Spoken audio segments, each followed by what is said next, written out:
So now it is time to honor our inductees. And to do that, I'm going to introduce you to Tony Candilla, who is the chief nominator of Carl Augusto.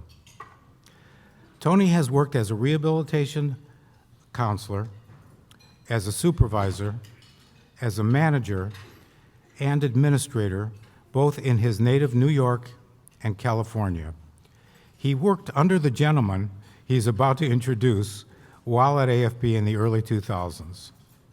Now retired, he is still busily directing a program for the National Research and Training Center on Blindness and Low Vision out of Mississippi State University. And with that, Tony.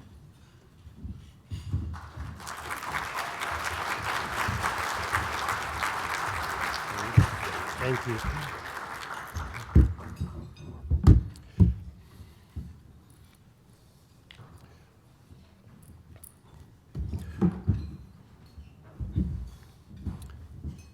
While I set up my technology,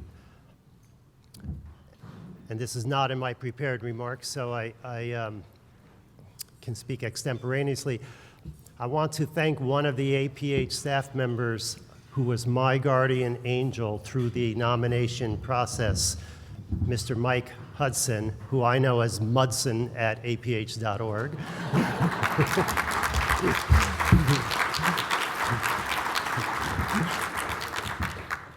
And I needed the guardian angel, not because of the process, just as Bill just said, it's a very humane and nice process, and if anybody goes to nominate someone, you'll find it richly rewarding.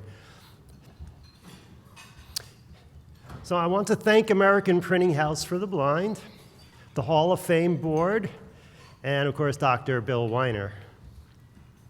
Today, it's my pleasure to introduce Carl Augusto, my old friend, colleague, and mentor, as he's inducted into the APH Hall of Fame of Leaders and Legends in the blindness field. Along with my nomination team of Gil Johnson, Lou Tutt, and Elton Moore, it was truly a labor of love to sponsor Carl for this penultimate honor in his life. I take the liberty of assuming that the ultimate honor in his life was when, on bended knee, I'm sure, Carl proposed marriage to his lovely wife, Sue, and she said yes. Now, I've rehearsed this speech about 40 times, and only now am I starting to cry, so bear with me.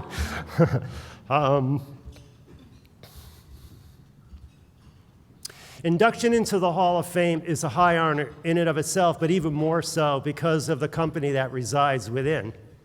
Here are a few of the folks who reside in the hall who I've met personally. Eleanor Fay, mother of Low Vision Services, and these are my characterizations. Phil Hatlin, patriarch of K through 12 education of blind children, and so much more. Douglas Inkster, Center for Independent Living, and the father of services to older individuals who are blind. Sally Mangold, mama of Braille instruction.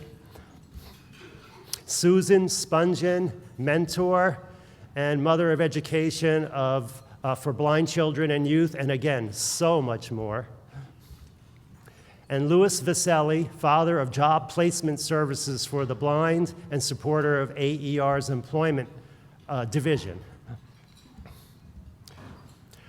I overuse the parental metaphor with pride. I'm grateful for the time I spent with each of these individuals, but most especially Carl, who's been in my life the longest. My team and I were delighted to extol Carl's virtues in our nomination letters, not only because Carl is deserving of entree into the hall, but because we truly love the man. However, affability alone does not get one into the Hall of Fame.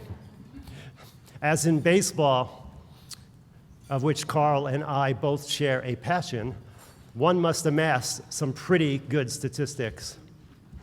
Luckily, I don't have any numbers to throw at you, but I do have some key accomplishments to briefly outline, and then I'll finish with a lesson I learned from Carl that I think accentuates what it means to be a true leader and legend.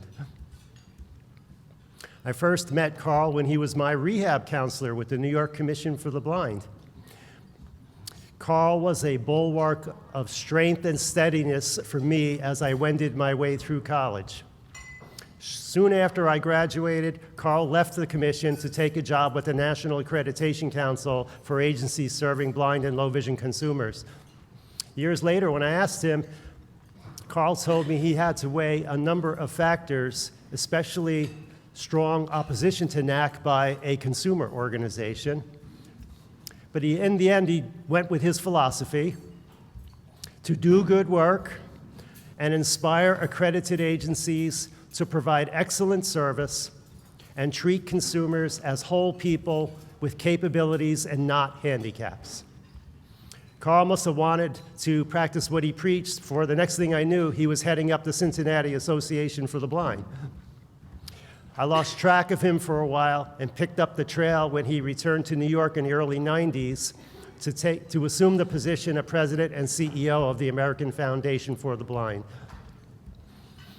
I'd always felt fondness for AFB, marveling at how many services they provided. My favorite was the technology lab in the back of the old AFB building, where the blindness equivalent of several mad scientists worked to create new devices for the blind. Well, this is the way I remember them anyways. By the time I went to work for AFB in the year 2000 in its San Francisco office, AFB had transformed itself, right-sizing, moving quickly into the 21st century with modern and technologically driven programs, some of which now reside at APH, like Career Connect, and I think Family Connect, yeah. Things were humming back in those days. Over the years, Carl's legacy of good work lives on. AFB remains a premier blindness agency focused on doing what is most needed to coordinate the work of the blindness field. And as was our mantra, to level the playing field for blind people. I haven't seen Carl in person a whole lot since our mutual retirements, except when he received the Miguel Medal in 2017. But we've stayed in touch via text messaging, and he and Sue are keeping a promise to each other to do some really good traveling. In fact, when Bill Weiner informed me that Carl was selected to enter the hall this year, Carl and Sue are vacationing in France. I wish I had their energy. Finally, I'd like to relay a life lesson I learned indirectly from Carl. Not that he ever complained, but it's clear to me that a person does not become a leader and legend without putting out an extraordinary amount of effort. I once asked him how he remembers facts and figures and, most important, people so well. He told me that nothing substitutes for working hard at understanding and remembering. It also helps to love your work with all your heart.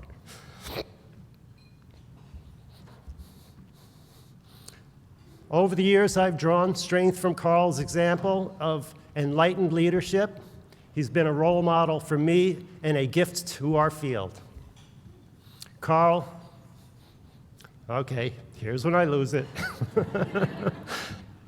Carl, this humble servant thanks you for the role you played in my life, your leadership, your accomplishments, and for fostering the richness that is our wonderful field.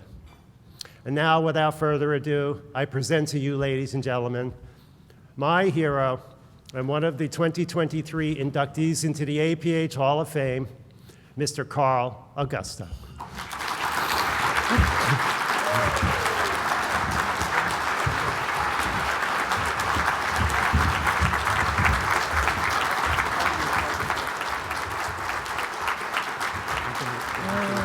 Oh, okay. All right.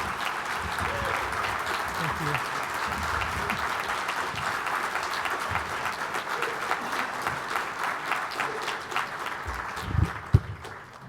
Carl Augusto.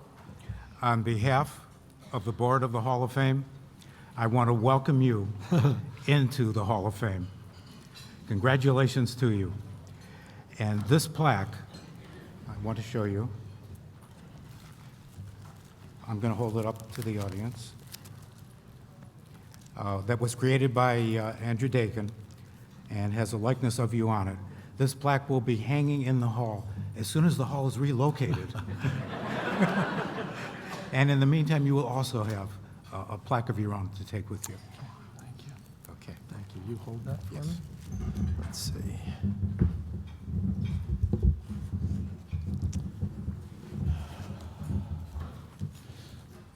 Thank you, Bill. Let's see, where is the mic? There it is. And thank you, Tony, for your remarks and for nominating me to the Hall. I so enjoyed working with Tony at the American Foundation for the Blind for many years. And I also acknowledge those three individuals that Tony mentioned that supported my nomination through letters. I have lived a charmed life. I have loved and been loved by my wife, Sue, my gorgeous wife, Sue, and my wonderful two children, Jeff and Amy. Now, Sue has handled everything at home, enabling me to devote so much time and energy to my career. She has been the House Chief Executive Officer, the House Chief Operating Officer, the House Chief Financial Officer, and the worker bee extraordinaire.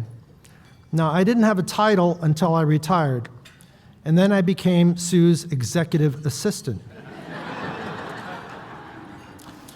I would call all the contractors, and as soon as they showed up, I'd introduce them to Sue, who would take it over. Sue has been my primary reader for materials not easily accessible. Jeff and Amy's knowledge of technology has been a lifesaver for Sue and me. Amy and I get together on my projects weekly. All three are skilled sighted guides, safe drivers, and they never said no to anything I've always asked. So, Sue, Jeff, and Amy, please stand.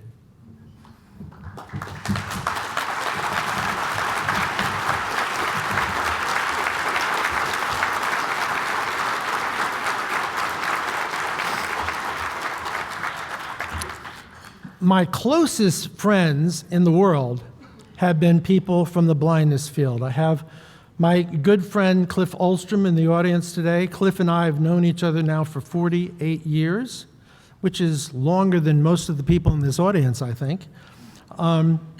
Cliff, I've learned so much from you. Where are you? Over there? Learned so much from you about management, about leadership, and various life lessons over the course of time. Thank you for coming, and thanks for your friendship. My entire 45-year career was in what I fondly call the blind biz. I had so many opportunities in that course of time. Every job I applied for in the blindness field, the employer was looking for a blind person. I had great mentors. I had my dream job as president and CEO of the American Foundation for the Blind.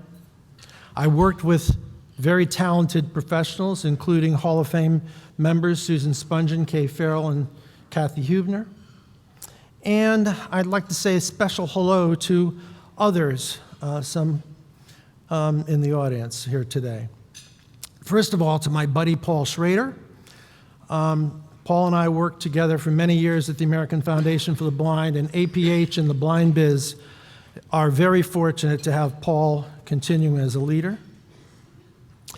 Then I'd like to greet the new president and CEO of the American Foundation for the Blind, Eric Bridges, and he's here today. We are all rooting for you, Eric, and for AFB. And then finally, I'd like to say a special hello to Bill Weiner. Now, in 6 years, which is 5 years after he retires, I know he'll be joining me as a new member of the Hall of Fame. And also want to thank Craig Metter for fostering the growth of the Hall of Fame and continuing to let it flourish. I consider myself a student of the history of the blind biz, and there are several books I would encourage you to read to learn more about it. So take out your pens and pencils and your note takers. If you're interested in the blind biz, here are the books I would recommend. The first one is The Unseen Minority. Unseen is U-N-S-E-E-N, by Francis Kessler. Now, it focuses mostly on the first 70 years of the 20th century in the blindness field, but it laid the foundation for what's happening today. Two other books are inspirational in nature, both of them authored by Cliff Olstrom. One is called 50 Stars, ranking the most important workers in the blindness field in the US of A, which includes some people who are not yet in this hall. And then second, Undaunted by Blindness, autobiographies of 400 blind people, perhaps the most accomplished blind people in the history of our earth.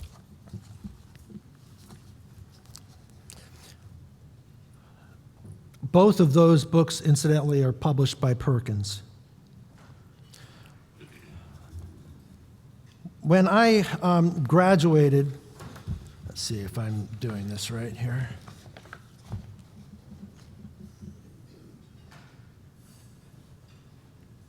Oh, no, let me just do this.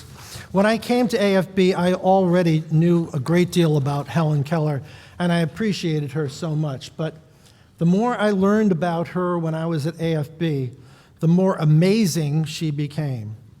She was employed by AFB for more than 40 years, and there's many books written about her.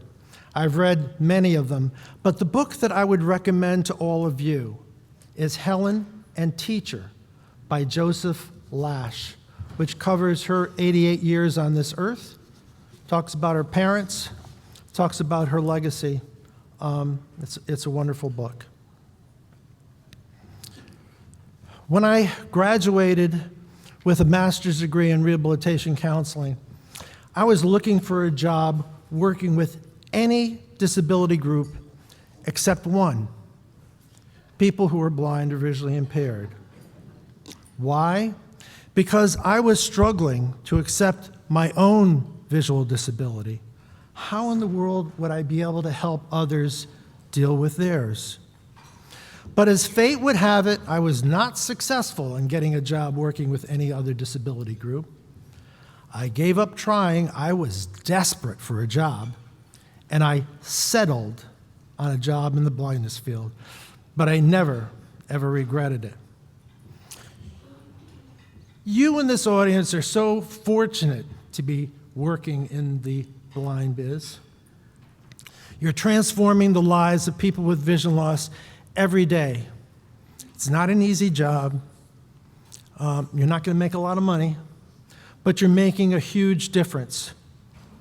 And whenever you experience success, even if those small victories, take a break and celebrate. Tell someone you love, talk to your colleagues. Too many times we're so busy to get to the next challenge, we don't stop to think and to reflect on what we've accomplished. So take a break and celebrate. The blind biz has been very, very good to me. I love the work. I love the people. I'd like to thank the Board of Governors of the Hall of Fame for inducting me. I'm thrilled to be included among my heroes. Thank you.